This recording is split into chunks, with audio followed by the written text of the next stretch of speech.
მოგესალმებით. ეთერშია არხის სანგეიც თბილისი. მოგესალმებით დიდი სიყვარულით. დღევანდელი ჩვენი გადაცემა ეძღვნება ბედნიერების თემას, ბედნიერებისა და წარმატების თემას, ასევე იმ რიტუალებსა და იმ პრაქტიკებს, რომლებიც ბედნიერებისკენ და წარმატებისკენ არის მიმართული, როგორ გავაკეთოთ ისინი, რა დღეებში გავაკეთოთ, რა არის სწორი ამ შემთხვევაში, რა არის არასწორი. ხოლო გადაცემის ბოლოს ჩემი ულამაზესი ქალბატონებისთვის მაქვს საჩუქარი, პირველი პრაქტიკა იქნება სიყვარულის მოძიების შესახებ, რომ მოვიძიოთ სასურველი პარტნიორი ჩვენს ცხოვრებაში, მოიძიოთ, სიყვარული იპოვოთ და მეორე ეს არის გაახალგაზრდავების ან ახალგაზრდობის დიდხანს შენარჩუნების პრაქტიკა. დაელოდეთ, საინტერესო პრაქტიკებია. ბედნიერებაზე წარმოდგენამ საუკუნიდან საუკუნეზე ერთგვარად სახე იცვალა. დამეთანხმებით ალბათ ამაში და პირადი უპირატესობებისგან რაღაცა აბსტროგირება რომ გავაკეთოთ, დღევანდელი ადამიანის სიაში, რომელიც ბედნიერებას, წინსვლას და წარმატებას ეხება, აუცილებლად სოციალური ფაქტორი იქნება ჩემი აზრით პირველ ადგილზე. დღეს არსებობს უამრავი მიმდინარეობა, უამრავი სწავლება, უამრავი მასწავლებელია, ინტერნეტში არის ბევრი რგოლები, რომლებიც გვასწავლიან, როგორ ვიყოთ წარმატებულები, როგორ მივახციოთ ამას, როგორ დავგეგმოთ, როგორ ვიაროთ სწორად წარმატებისკენ მიმავალ გზაზე და ასე შემდეგ. რა თქმა უნდა, ბევრი მათგანი აბსოლუტურად სიმართლეს შეესაბამება, ყველაფერი ასეა, მაგრამ მეორეს მხრივ არსებობს ასეთი გამოთქმაც: კაცი ჭობდა და ღმერთი იცინოდაო. ისიც წარმატებისკენ მიმავალ დაგეგმილ გზაზე ხშირად ბევრი ადამიანი უეცრად აწყდება კრახს. უეცრად რაღაც ფიასკოს განიცდის, წარუმატებლობას. დარწმუნებული ვარ, ბევრ თქვენთაგანს გამოუვლია ცხოვრებაში ასეთი რამ, როდესაც რაღაცა გაქვს დაგეგმილი, მიდიხარ ამ გზით, ფიქრობ, რომ არაფერი არ შეგიშლის ხელს დასახული მიზნის მიღწევაში, მაგრამ მოულოდნელად საიდანღაც რაღაც სიტუაცია ამოვარდება და ყველაფერს წყალს გაატანს. ამ დროს, რა თქმა უნდა, ყველა ნორმალური ადამიანი ღელავს, ნერვიულობს, დეპრესიაში ვარდება და ფიქრობს, საიდან ამოძვრა ეს სიტუაცია, რა არ გავაკეთე სწორედ და ასე შემდეგ 1000 კითხვა ჩნდება. რა თქმა უნდა, გაცილებით იშვიათია ფილოსოფიური მიდგომა, რომლისკენაც ახლა მე მინდა ამ საუბრით წაგიყვანოთ. ასეთ სიტუაციებში, როდესაც ჩაძირული ხარ ფაქტიურად, გამოჩნდება აუცილებლად ადამიანი, რომელიც ცდილობს რომ დაგამშვიდოს, ცდილობს გითხრას რომ არ ინერვიულო, ყველაფერი კარგად იქნება, აუცილებლად ყველაფერი კარგად იქნება, რომ შენი წარუმატებლობა შესაძლებელია კარგად შენიღბული წარმატება იყოს. და ასეთ სიტუაციაში ჩვენ ხშირად ვღიზიანდებით ხოლმე, იმიტომ რომ თავად ვერ ვხედავთ, რა შეიძლება მოხდეს ისეთი, რომ ამ სიტუაციიდან ამოვიდეთ. პირველი, რაც მინდა რომ გითხრათ, დავშვათ აი წყლის ზედაპირზე ფართხალებთ, ხო? რაღაც ჭურჭელში ხართ და ფართხალებთ და აი უკვე ჩაიძირეთ. თუ მთლიანად არ ჩაიძირებით და იმ ჭურჭლის ზედაპირს ფეხებით არ მიაღწევთ, უფრო იოლია, რომ აი ფეხებით რომ ჩახვალთ, სულ ქვემოთ, რომ დაარტყა ფეხები და ამოხვიდე ზემოთ, აი ასე შემიძლია ვთქვა, მიეცით ამ მდგომარეობას თავი, ძალიან ნუფართხალებთ, ჯობია დროულად ჩახვიდეთ, სულ ფსკერზე დაარტყათ ფეხები და ზემოთ ამოხვიდეთ. ეს გაცილებით იოლია საკუთარი გამოცდილებიდან გეუბნებით ამას. და მეორე, აუცილებლად უნდა ფილოსოფიურად მიუდგეთ ამ დროს სიტუაციას. რა ვიცით? რა იცით, ნამდვილად შენიღბული წარმატება არ იყოს ეს თქვენი უარყოფითი სიტუაცია, ეს თქვენი ფიასკო, კრახი. რა იცით როგორია ღმერთის ჩანაფიქრი გავიხსენოთ აი ეს თქმულება როდესაც ბიჭი ფეხს მოიტეხავს და სოფელში ხალხი ამბობს დედა რა საცოდავია როგორი შესაძოდია შეხედეთ ფეხი მოიტეხა და ის რა ქვია ძროხების ძროხებს ვეღარ მწყემსავს და სამუშაოზე ვეღარ გადის და ამ დროს ზის ბრძენი რომელიც თავისთვის ამბობს რა ვიცით ცუდია თუ კარგია და ცოტა ხანში იწყება ომი ყველა ბიჭი მიყავთ იმ სოფელში ყველა ბიჭი მიყავთ ომში ეს ბიჭი არ მიყავთ რადგან ფეხი აქვს მოტეხილი გარკვეული პერიოდის მერე აღმოჩნდა რომ ის ფეხის მოტეხვა რომელიც იმ წამს იყო საკმაოდ ცუდი ამბავი წარუმატებელი ამბავი გადაიქცა წარმატებად იმ მომენტისთვის და ცხოვრებაში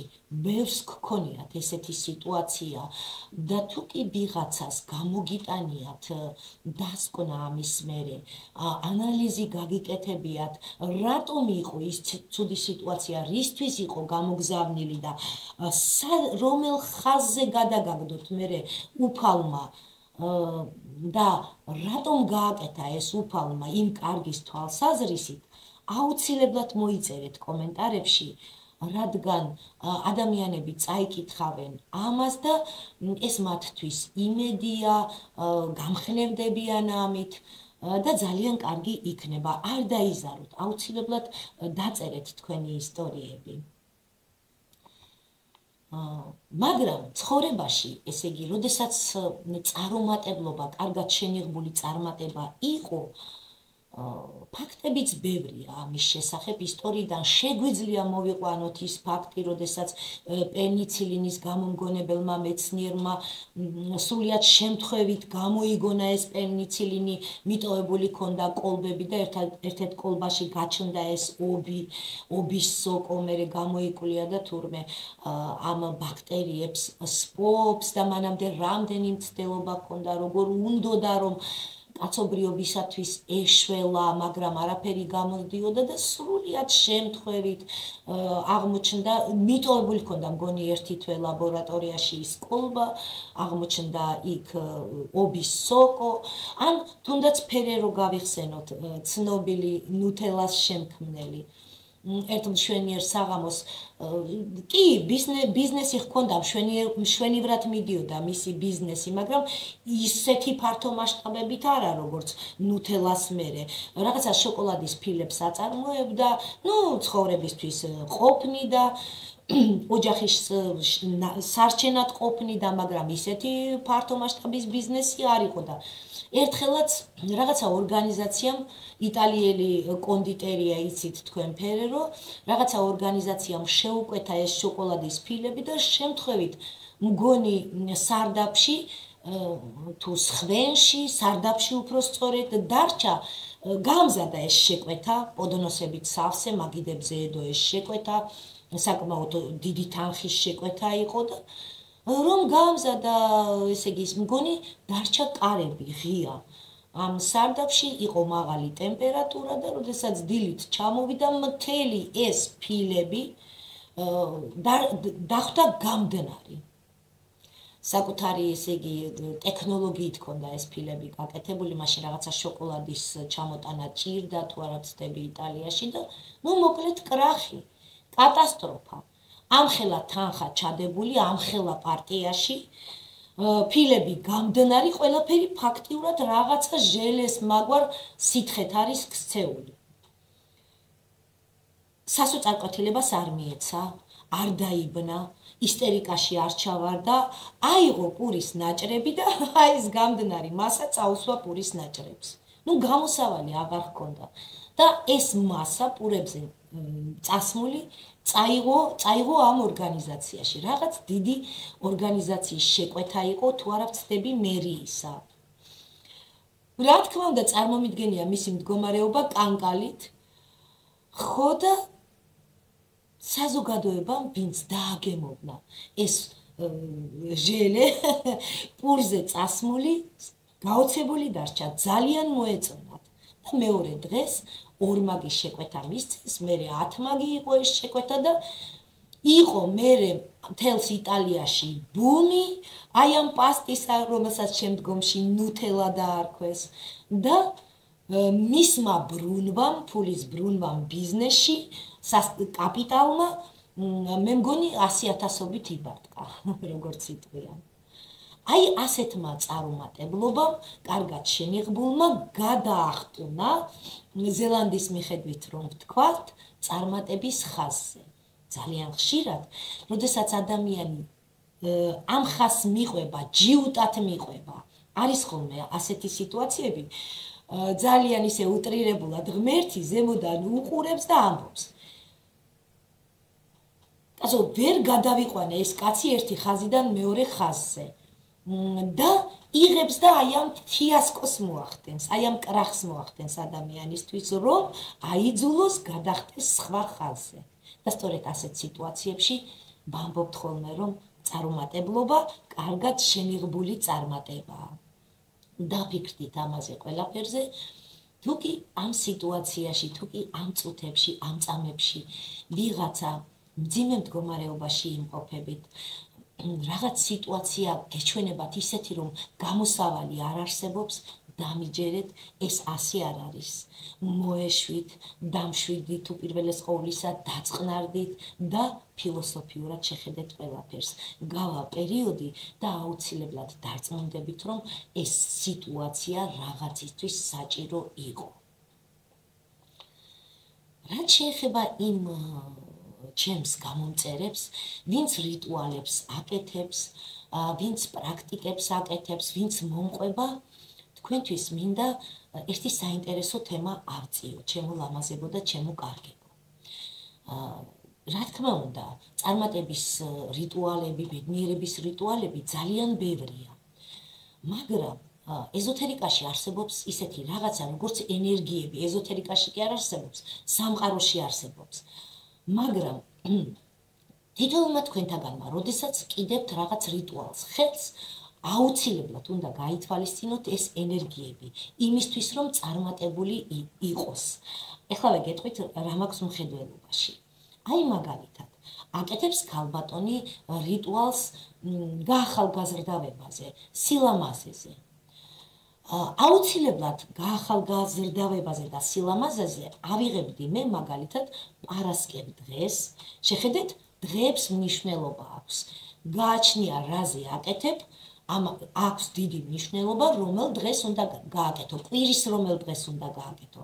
მაგალითად, გაახალგაზრდავებაზე რიტუალს აუცილებლად გავაკეთებდი პარასკევს, რა კი პარასკევი არის ვენერას დღე, პლანეტა ვენერას დღე. და სწორედ ვენერა განაგებს, პასუხობს ჩვენს სილამაზეს, ემოციებს და ასე შემდეგ. ავიღებდი აუცილებლად პარასკევ დღეს. ეხლა რაც შეეხება მთვარის ფაზებს, ამავე დროს კარგი პრაქტიკოსი ითვალისწინებს მთვარის ფაზებსაც. ის რაც უნდა მოვამრავლოთ, ის რაც უნდა მოვიზიდოთ, აუცილებლად უნდა გაკეთდეს მზარდი მთვარის ფაზაში. შეხედეთ, ორი რამ უნდა დავამთხვიო ეხლა მე ერთმანეთს. მზარდი მთვარე, პარასკევი დღე. და გავაკეთო ის რიტუალი გაახალგაზრდავებაზე. ეს არ არის აუცილებელი მომენტი, რასაც მე ვამბობ, იმიტომ რომ თუ მაგალითად რაღაცა სასწრაფოა, თუ მაგალითად ძალიან მინდა ბოლოს და ბოლოს, შემიძლია კვირის სხვა დღესაც გავაკეთო და ბოლოს და ბოლოს კლებად მთვარეზეც გავაკეთო, მაგრამ მე შემიძლია მაგალითად, მე ბევრი ენერგია მაქვს და ისე ავტყორცნი ამ პრაქტიკის ენერგიას და ჩემს სურვილს, სადაც საჭიროა, რომ არ გამიჭირდება, პირობითად ვამბობ მე, მაგრამ ის მაგალითად ამას ვერ გააკეთებს და რიტუალი უკუღმა დაწვება. ამიტომ ყოველთვის უკეთესია, მით უმეტეს დასაწყისში და საერთოდ ეს არის ეზოთერიკის კანონი, მაგიის კანონია, რომ გარკვეული რიტუალი მთვარის გარკვეულ ფაზაზე და კვირის გარკვეულ დღეს უნდა შესრულდეს. ამიტომაც მოდით ახლა მე თქვენ დეტალურად აგიხსნით ამას, რა და როგორ, რა კვირის რა დღეები და ისა რა ქვია, მთვარის რომელი ფაზები გჭირდება. რომ არ დამავიწყდეს რუნების მოყვარულებს, აქვე გეტყვით, ვისაც რუნებთან გეყვართ მუშაობა, რუნული მაგია, რუნების მაგია არანაირად არ არის მთვარეზე დამოკიდებული. მე წავაწყდი ინტერნეტში ძალიან ბევრჯერ, როდესაც ეგრეთ წოდებული რუნოლოგები აძლევენ რაღაცა რუნების ბმებს, რაღაც გარკვეული მიზნით ადამიანებს, რომ აი ეს გააკეთეთ, ის გააკეთეთ და ამბობენ, რომ აი მთვარის ან კლებად ფაზაზე გააკეთეთ, ან მზარდ მთვარეზე გააკეთეთ, დამიჯერეთ სრული პასუხისმგებლობით გეუბნებით ამას, რომ რუნების მაგია მთვარის ფაზაზე დამოკიდებული არ არის. არც კვირის დღეებზეა დამოკიდებული. რუნების მაგია არ არის დამოკიდებული ამ ყველაფერზე. რუნების მაგია შეგიძლიათ მაშინ გააკეთოთ, როცა მოგესურვებათ. ახლა კი გადავიდეთ დეტალურად კვირის დღეებზე, რომელი პლანეტა ბატონობს კვირის გარკვეულ დღეებში და მთვარის ფაზებზე. მანამდე ერთი კატეგორიული გაფრთხილება მინდა გითხრათ, რომ დიდი მარხვის პერიოდში არანაირი რიტუალი მაგიური და პრაქტიკა არ სრულდება, კატეგორიულად დაუშვებელია და აკრძალულიცაა თუ გნებავთ. რადგან ქრისტიანული ეგრეგორი ამ დღეებში განსაკუთრებით მძლავრია, წარმოიდგინეთ, რამდენი ქრისტიანი ლოცულობს, რამდენი ქრისტიანი დადის ეკლესიაში, გონება მიმართული არის, მისი ფიქრები მიმართული არის ყველაფერ ამასთან, უფალთან, ეკლესიასთან და ეგრეგორი საკმაოდ მძლავრია და ძალიან არ უყვარს ამ პერიოდში, როდესაც ვიღაცა რიტუალებს ან რაღაცა მაგიურ პრაქტიკებს აკეთებს. ეგრეგორი ალბათ იცით რაც არის, ეგრეგორი ეს არის ენერგოინფორმაციული სტრუქტურა, რომელიც გარკვეული ადამიანების დაჯგუფებების თავზე ჩნდება, ერთგვარი ენერგო მასა, აი ღრუბელივით რომ წარმოვიდგინოთ, რომელიც მერე უკვე თავად იძენს აზროვნებას და იქით მოქმედებს ადამიანებზე. ეგრეგორები უამრავი ჩვენს ცხოვრებაში არსებობს მაგალითად ერთ-ერთი უძლიერესი ეგრეგორი, ეს არის ქრისტიანული, მაგალითად ფულის ეგრეგორი, მედიცინის ეგრეგორი და ასე შემდეგ, რომელი ერთი ვთქვათ. აი ზელანდი მაგალითად ეგრეგორებს ქანქარებს ეძახის, არ ვიცი რატო აიღო ეს ტერმინი, მაგრამ ყოველ შემთხვევაში თუ წააწყდებით მის ნაშრომებში ქანქარას, როცა წააწყდებით ამ ტერმინს, იცოდეთ რომ ეგრეგორზე საუბრობს.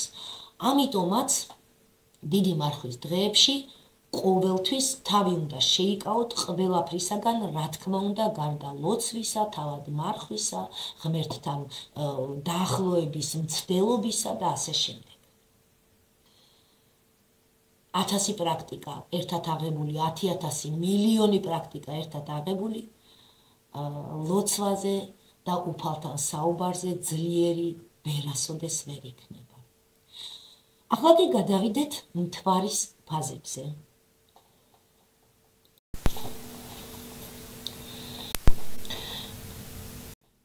რაც შეეხება მთვარეს, ცნობილია მთვარის 4 ფაზა, რომელიც სხვადასხვა ძალითა და ზემოქმედებით ხასიათდება.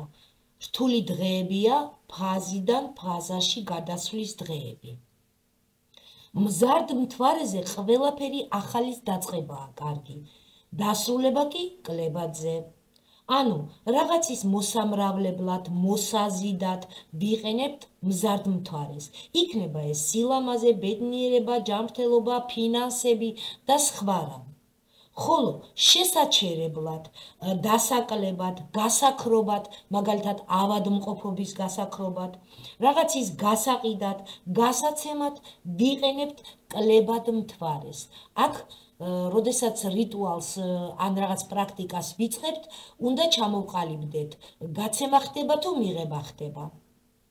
ლოგიკური აზროვნება უნდა ჩავრთოთ. ეს ყველაფერი ერთგვარი ალგორითმია, რომელიც ფაქტიურად ზეპირად უნდა იცოდეთ. ორშაბათი. ორშაბათი მთვარის დღეა, მთვარე პასუხს აგებს ინტუიციასა და მაგიურ უნარებზე.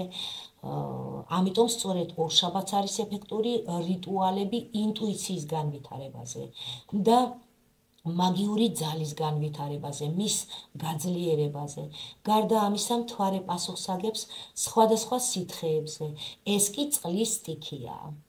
წყლის სტიქია კი სხვადასხვა ემოციებთან არის დაკავშირებული, გრძნობებთან არის დაკავშირებული, ამიტომ ორშაბათს აგრეთვე კარგია ისეთი პრაქტიკებისა და რიტუალების ჩატარება, რომლებიც დაკავშირებული არიან გრძნობების გაძლიერებასთან, ურთიერთობების გაუმჯობესებასთან და ასე შემდეგ. სამშაბათი. მარსის დღე. მარსი მებრძოლი პლანეტაა. სამშაბათს კარგია რიტუალები, რომლებიც გულისხმობენ ვიღაცაზე, რაღაცაზე გამარჯვებას. ფიზიკური ძალის დემონსტრირებისათვის გარკვეულ სიტუაციაში კარგია, იგივე სპორტული შეჯიბრებებისთვის მაგალითად. პრაქტიკოსებისთვის მარსის მეორე მხარეა უფრო სარგებლიანი. მარსი ცეცხლის სტიქიას უკავშირდება. ცეცხლის სტიქია კარგად წმინდავს, ამიტომაც სამშაბათს მარსის დღეს ძალიან ეფექტური იქნება გამწმენდი პრაქტიკები. უარყოფითი პროგრამების მოხსნა. მარსი და ცეცხლი ნგრევასთანაც არის დაკავშირებული, ამიტომ ამ დღეს შეიძლება გაკეთდეს რიტუალები ცხოვრების რაღაც სფეროს დასანგრევად, მოსაცილებლად, მოსაშორებლად. ოთხშაბათი. ეს მერკურის დღეა. მერკური ეს არის ინტელექტი, მოქნილობა, სიჩქარე და კომუნიკაცია. ამიტომ ის რიტუალები, რომლებიც ამ მცნებებთანაა დაკავშირებული, ძალიან კარგია, რომ ოთხშაბათს ჩატარდეს. ასევე ფინანსური მდგომარეობის სწრაფი გამოსწორებისათვის, გაუმჯობესებისათვის, სწრაფი მოზიდვისათვის, ან რაიმე სწრაფი გაყიდვისთვის, ასევე კლიენტების ან სასურველი სამსახურის სწრაფი მოზიდვისთვის. სწორად ოთხშაბათს არის ყველაზე კარგი რიტუალების ჩატარება ბიზნესის განვითარებისთვის, გახსნისთვის, სხვადასხვა ხელშეკრულებების წარმატებული დადებისთვის. რა კი მერკური პასუხობს კომუნიკაციას და ინტელექტს, ოთხშაბათი კარგია იმ რიტუალებისა და პრაქტიკებისათვის, რომლებიც მიმართულია უმაღლეს სასწავლებელში მოსაწყობად, გამოცდების წარმატებით ჩაბარებისთვის, პედაგოგებთან კარგი ურთიერთობებისთვის და ასე შემდეგ. ასევე მერკური დაკავშირებულია მედიცინასთან, ამიტომ კარგია ოთხშაბათს პრაქტიკების სწრაფი გამოჯამრთელებისთვის. როგორც ხედავთ, მერკური საკმაოდ უნივერსალური ენერგონაკადებით ხასიათდება და ამიტომაც ოთხშაბათს შეიძლება ჩატარდეს ფართო სპექტრისა და მიმართულების პრაქტიკები. ხუთშაბათი. ხუთშაბათი იუპიტერის დღე. ეს არის სტაბილურობა, მდგრადი ზრდა იმისა, რაც უკვე გაქვთ. თუ კი მერკური გვეხმარება სწრაფად მივახციოთ რამეს, იუპიტერი გაცილებით უფრო მშვიდად, ნელ-ნელა, მაგრამ ხანგრძლივი პერიოდით გვაძლევს სტაბილურობას, ფინანსების ზრდას. ხუთშაბათს გაკეთებული რიტუალები დაკავშირებული იქნება მშვიდ, ნელ, მაგრამ მყარ ზრდასთან. მაგალითად, წარმატებული ინვესტიციებისთვის, უძრავი ქონების სარფიანი ჩადებისთვის, განათლებისთვის, მომავალი საქმიანობისთვის. იუპიტერი დაგეხმარებათ ნელ-ნელა, მაგრამ უცილობლად გამოასწოროს თქვენი ფინანსური მდგომარეობა და დაგეხმარებათ სტაბილური სამსახურის მოძებნაში, სადაც სტაბილური შემოსავალი გექნებათ. მოკლედ, იუპიტერი ეყრდნობა იმ უნარებს, თანხებს, გამოცდილებას, რომელიც უკვე გაქვთ და გეხმარებათ მათ მომრავლებაში. მერკურივით ნოლიდან არ დაგეხმარებათ ფულის მოზიდვაში, მაგრამ დაგეხმარებათ შეინარჩუნოთ და მოამრავლოთ ის, რაც გაქვთ. ამიტომ პრაქტიკების სტაბილური და ხანგრძლივი ფინანსების მოზიდვისა ხუთშაბათს დღეს გაკეთებული მშვენიერია. იუპიტერი პასუხს აგებს ძალაუფლებაზეც. ხუთშაბათი კარგი დღეა პრაქტიკოსებისათვის, რომლებიც ძალაუფლებას გაძლევენ და აძლიერებენ მას. პრაქტიკებისთვის, რომლებიც ძალაუფლებას გვაძლევენ და აძლიერებენ ამ ძალაუფლებას. მაგალითად, კარიერული წინსვლა, დაწინაურება, ნათესავებთან ურთიერთობების გაუმჯობესება, სასამართლოში გამარჯვებები. პარასკევი ეს ვენერას სამფლობელოა. ვენერა კი დაკავშირებულია სიყვარულთან, გრძნობებთან, სიამოვნებასთან. ამიტომაც სიყვარულის მოზიდვის, გამყარების, ურთიერთობების გაუმჯობესების, რიტუალებისა და პრაქტიკებისთვის ვენერას დღე, პარასკევი შეუცვლელი დღეა. გუნება განწყობილების გასაუმჯობესებლად აგრეთვე კარგია პარასკევი. ვენერა კარგად ებრძვის დეპრესიებს. ვენერა პასუხს აღგებს სილამაზეზე. პარასკევი იდეალურია რიტუალებისთვის, გაახალგაზრდავებაზე, სილამაზეზე, ახალგაზრდობის შენარჩუნებაზე.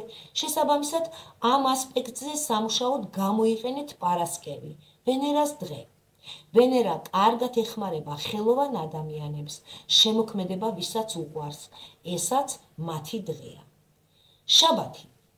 შაბათი სატურნის დღეა.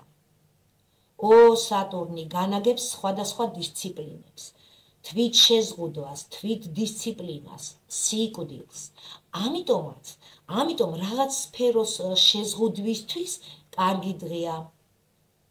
რიტუალები, რომლებიც დაგეხმარებიან დიეტის დაცვაში, მავნე ჩვევებისგან განთავისუფლებაში, ეს ყველაფერი სატურნის დღეს უნდა წამოვიწყოთ და გავაკეთოთ.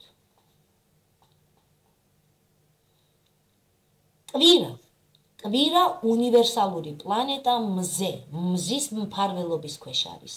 კვირას ტარდება რიტუალები, რომლებიც ცხოვრების ყველა სფეროს აუმჯობესებს. იქნება ეს ჯანმრთელობა, ურთიერთობა თუ ფინანსები.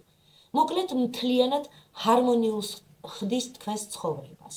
ამიტომაც თუ კი ცხოვრების ყველა სფეროში ერთგვარ კრახს განიცდით, ამ დღის ვიბრაციები მზის სახით ძლიერ დაგეხმარებათ. თუ კი ერთი კონკრეტული სფეროს გაუმჯობესება გჭირდებათ, ჯობია სხვა დღის პლანეტა მოიშველიოთ.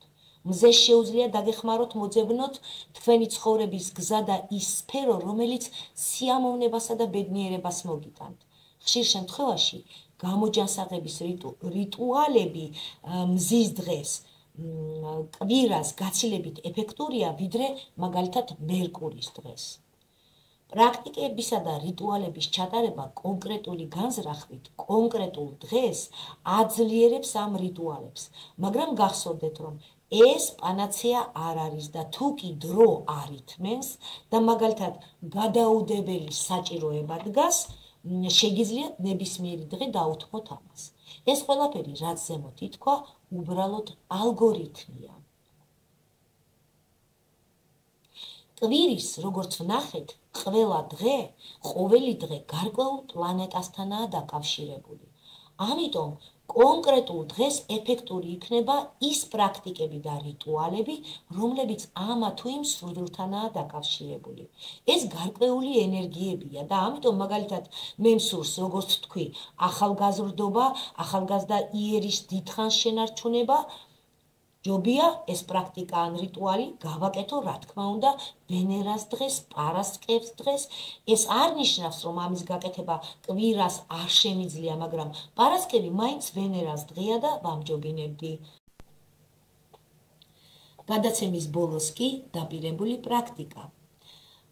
ყველას ძალიან კარგად მოგეხსენებათ, რომ არალამაზი ქალი არ არსებობს.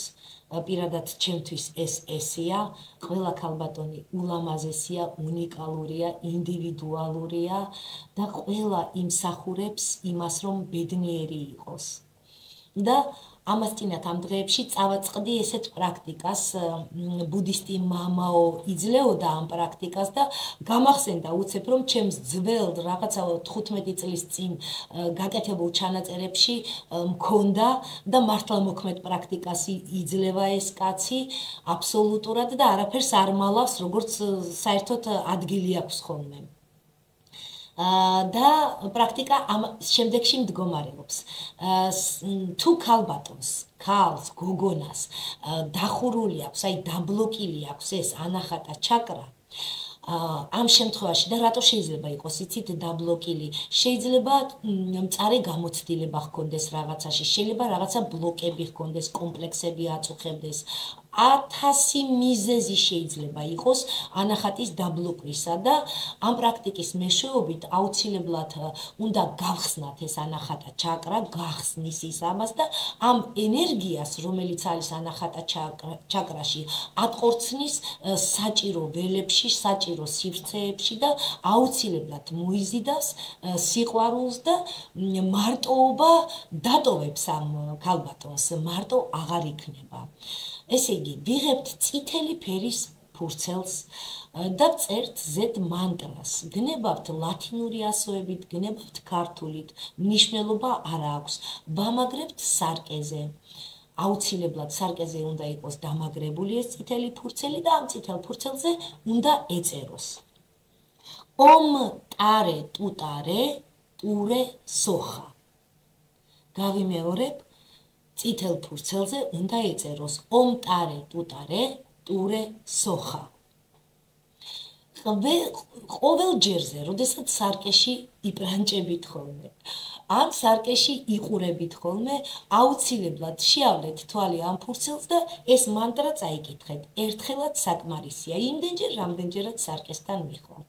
დროთა განმავლობაში ეს მანტრა, ძლიერი მანტრაა ძალიან და გახსნის ანახატა ჩაკრას, ბლოკს მოაცილებს ბოლოს და თქვენი ანახატა ჩაკრას ეს ქალური ენერგია, სიყვარულის ენერგია გაიფრქვევა გარემოში და აუცილებლად მოიზიდავს სიყვარულს და ბედნიერებას.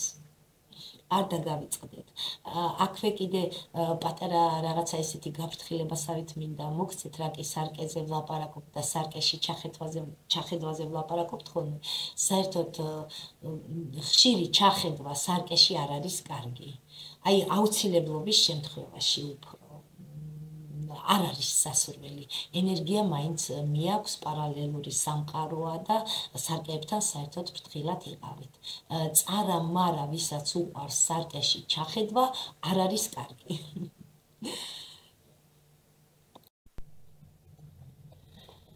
მეორე პრაქტიკა სილამაზის ახალგაზრდობის შენარჩუნებისა და უფრო მეტად გალამაზებისა, რომ სადაც მოხვდებით, რა საზოგადოებაშიც მოხვდებით, უფრო ლამაზად და მშვენივრად წარსდგეთ მათ წინაშე. ანუ ყველას თვალში ესეთი სასიამოვნო და ლამაზი იყოთ ყოველთვის. გულმისავალი, როგორც იტყვიან. პრაქტიკა ასეთია. მზარდ მთვარეზე, აუცილებლად მზარდ მთვარეზე ორი კვირა გვექნება ფაქტიურად და ორი პარასკევი იქნება. ყოველ პარასკევს მზარდ მთვარეზე რამე ჭურჭელში ბასხავთ წყალს. ძალიან კარგი იქნება თუ ჭურჭელი ღია ფერის იქნება, თასი რამე არ ვიცი, რასაც მოძებნით სახში და მთვარის ანარეკლი უნდა დაიჭიროთ ამ წყალში. ანუ ეს თასი ისე უნდა გააჩეროთ, რომ მთვარე აირეკლოს აი ამ წყალში. მარცხენა ხელით ანარეკლს ეხებით. ამ წყალში მთვარის ანარეკლს აი ესე ეხებით ხელით და ამბობთ: იზრდება მთვარე, იზრდება ჩემი სილამაზე. იზრდება მთვარე, იზრდება ჩემი ახალგაზრდობა. სწორედ ამ სიტყვებით. შემდეგ სამჯერ აი ამ ხელს ამოიღებთ და სახეზე გადაივლებთ ამ წყალს. ერთხელ, ორჯერ, სამჯერ. ამ სიტყვებსაც სამჯერ ამბობთ. იზრდება მთვარე, იზრდება ჩემი სილამაზე. იზრდება მთვარე, იზრდება ჩემი ახალგაზრდობა. აი ამ წყალს შემდეგ გადაასხავთ რამე ლამაზი ხის ქვეშ. ხის ქვეშ, რომელიც ყვავის, რომელიც ლამაზია, ყველა შემთხვევაში, რა თქმა უნდა, ხე გამხმარი და ხმელი არ უნდა იყოს.